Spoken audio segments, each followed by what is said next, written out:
subscribe to our channel and press the bell icon for all notifications.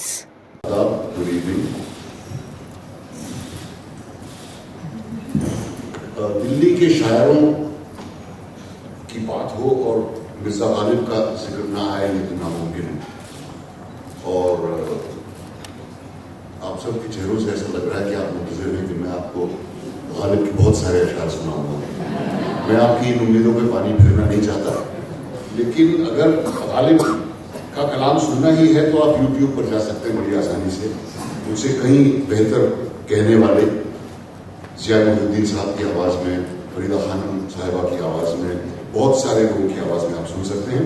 मैं कुछ इस बेहतरीन किताब के कुछ हिस्से पढ़ के सुनाना चाहता हूँ, क्योंकि कुछ ऐसी बहुत सारी बातें हैं। एक तो मैं ये सबसे पहले बता दूं कि मैं उर्दू का आलिम बिल्कुल नहीं हूँ और उर्दू शायरी का भी नहीं। मुझे मिर्जा गालिब समझा जाता है, इसमें मेरा कोई कसूर नहीं। और गालिब का कलाम वैसे ही हर एक जानता है। उनके मशहूर नज़्मों या गज़लों को पढ़ने का मेरे ख्याल से कोई फायदा नहीं। मैंने सोचा कि मैं आपको इस किताब के कुछ ऐसे हिस्से पढ़ के सुनाऊं जो ऐसे शोरा के बारे में जिनका मैंने नाम भी नहीं सुना, और उनके बारे में जो कुछ बातें हैं, तो मैं सिर्फ मिर्जा मोहम्मद रफ़ी सौदा के मज़मून से और बहादुर शाह ज़फ़र के मज़मून से कुछ आप लोगों को बातें सुनाना चाहता हूँ। गालिब साहब की एक नज़्म जरूर सुनाऊंगा जो यकीनन आपने कभी नहीं सुनी, लेकिन उससे पहले सैफ साहब के इस बेहतरीन इंट्रोडक्शन पेश लफ्ज़ से मैं कुछ हिस्से पढ़ना चाहता हूँ, क्योंकि दिल्ली की तवारीख और 17वीं 18वीं 19वीं सदी में जो अदबी हालात थे वो क्या थे उनके बारे में। तो ये इंट्रोडक्शन है इस किताब का, जिसके कुछ हिस्से मैं आपको बता सुनाऊंगा। Delhi's charms are unpredictable. The chaotic streets, the unruly traffic and polluted air, the aggressive inhabitants and their hurried life, the tolerance for the obnoxious. All these constitute an integral part of this phenomenal city. In beauty resides horror and vice versa. Inextricably intertwined with Delhi's complicated present is her violent history. A history of invasions and assaults, even massacres. It has been lamented many times through the centuries, yet it lives. Each time it was razed to the ground, it came back to life with startling vivacity. Nothing dies in Delhi. The ghosts of its past lives roam the streets or bide their time in half-ruined buildings, and they rise up to speak in 1,000 voices that are still told about the city. Struggling to breathe under the angry modern facade of the megalopolis, and the grandeur of the Mughal crown had almost faded away, forcing Zafar to compare it with a beggar's bowl. Ya mujhe afsar-e shahana banaya hota, ya mera taj gadayana banaya hota. Roz maamur-e duniya mein kharabi hai Zafar, aisi basti se to veerana banaya hota. Zafar's idea of piety and his attitude to religion were closer to those of the ordinary people of his land than of austere theologians and the clergy. According to some of his biographers, he was predisposed to common earthly beliefs.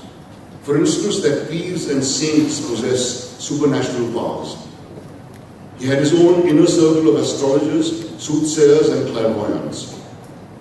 As protection against the evil eye, he would himself use and also distribute to his disciples all kinds of charms, and would regularly sacrifice animals, donate cows to the poor, bury eggs, and order arrests of black magicians. Read urban Naxals. He was not only convinced of the existence of jinns, but also believed that they were amongst his loyal subjects. When the British began the massacre of Delhi to crush the 1857 mutiny, Zafar was initially unperturbed because his spiritual advisors had persuaded him to believe that no harm could come to an emperor who was protected by jinns. Zafar was well aware that the Mughal throne he had inherited was a sham and the empire mere fiction. Even to travel up to the dargahs at Nizamuddin or Mehroni from his qila, he had to seek permission of the British resident.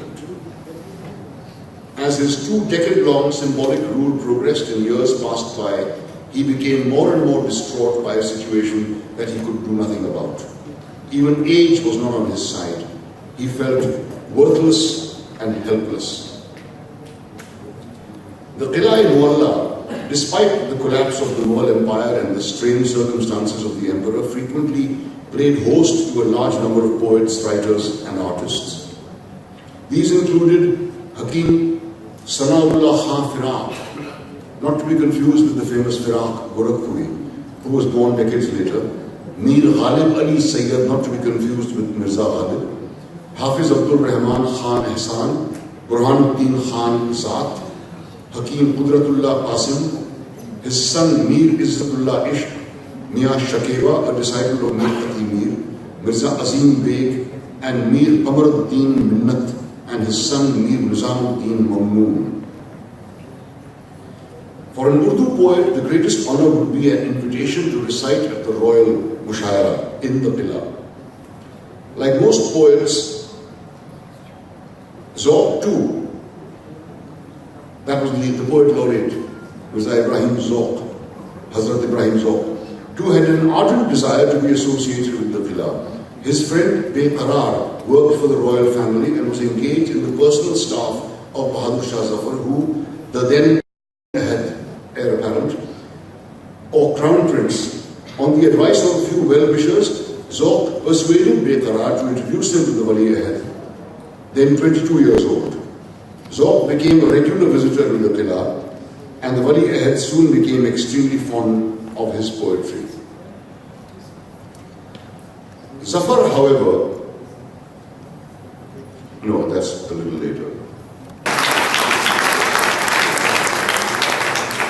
Thanks for the book, some beautiful photographs. We'll join in the discussion. So let's start with the conversation.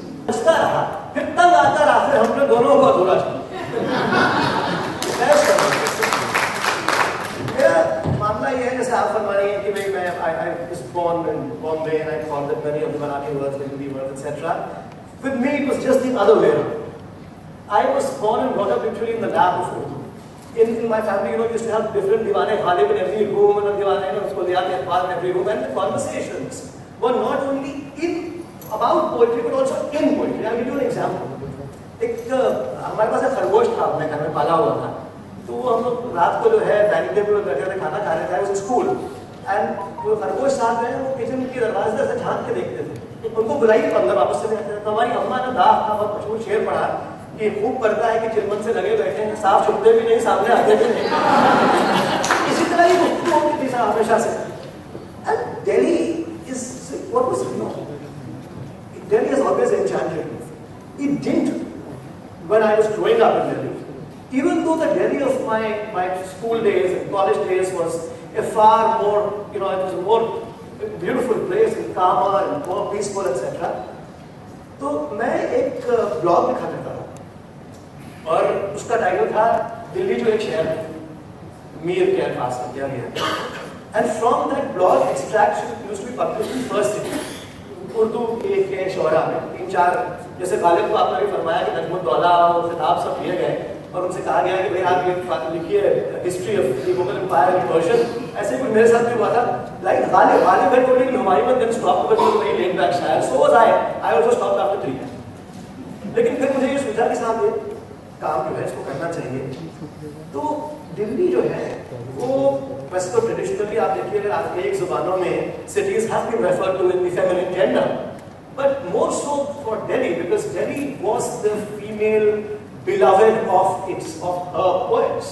So in the title, I have bowed down to this archaic traditional use, romantic use, but in the entire book, I have used the safer it. Beloved Delhi and it. You chicken out. पहुंचे वो लोग रुतबे को कि मुझे शिकवाए वक्ते नारसा न रहा. Those people have occupied lofty positions that I no longer regret having reached those heights. ये सौदा है. और दूसरी बात एक शेर और, and this शेर I'm going to recite now is actually very apt for this for the current days, because we have these Twitterati and Facebook professors and all of these. उनके लिए बहुत ही उम्दा शेर है। शेर ये है कि जौहर न होवे जिसमें जौहर शनास क्यों? But a man without the ornament of knowledge should not be able to judge or evaluate jewels. जौहर न होवे जिसमें जौहर शनास क्यों हो, जो साहिबे हुनर हो वो ही हुनर को परखे। एक आखिरी बात सौदा के बारे में, बहुत बड़ी बात है। आज लोगों के रिलीजियस सेंटिमेंट्स बड़े जल्दी बढ़ जाते हैं, चाहे वो मुसलमान हो या हिंदू हो या कोई भी। सौदा का बात को एक शेर सुना। There has been a tradition in Urdu poetry of being very liberal with God. आप अल्लाह मियां के बारे में जो चाहे कह सकते हैं Urdu poetry में, but when you talk of the Prophet, you must be very cautious. एक फारसी की नस्ल भी है इसमें कि बा खुदा दीवाना बाश और बा मोहम्मद होशियार। अब आप जरा सौदा का शेर सुनिए, he defies this. The Prophet's first wife, Prophet Muhammad's first wife, Khadija, was also his employer. अब आप जरा शेर सुनिए सौदा का कि बाजारे मोहब्बत में नबूवत का बहा क्या? What value does Prophet would hold in the bazaar of love? अब होंगे Prophet अपने घर में होंगे। बाजारे मोहब्बत में नबूवत का बहा क्या? एक जन के लिया मोल नबी चंद दिरहम से। A woman got the Prophet for a couple of dirhams. आज की तारीख में कोई कह नहीं सकता था। पाकिस्तान में कहे तो उसको मार दिया जाएगा 10 की नोस के अंदर, यहाँ पे 5-6 फतवे तो आएंगे। अब ऐसे ही है, आप बाकी तो उसके बारे में तो कुछ नहीं है। ख्वाजा मीर का So when Nadir Shah was leading Delhi and Ahmad Shah Abdali came after him, there was blood flowing in the streets of Delhi. In a quiet corner in a hermitage in Delhi was sitting this Sufi saint called Khwaja Mir का। अब हालांकि वो एक दरगाह में सज्जादा नशीन थे और he belonged to an illustrious family of Sufi saints etc. लेकिन शेर आप देखिए साहब,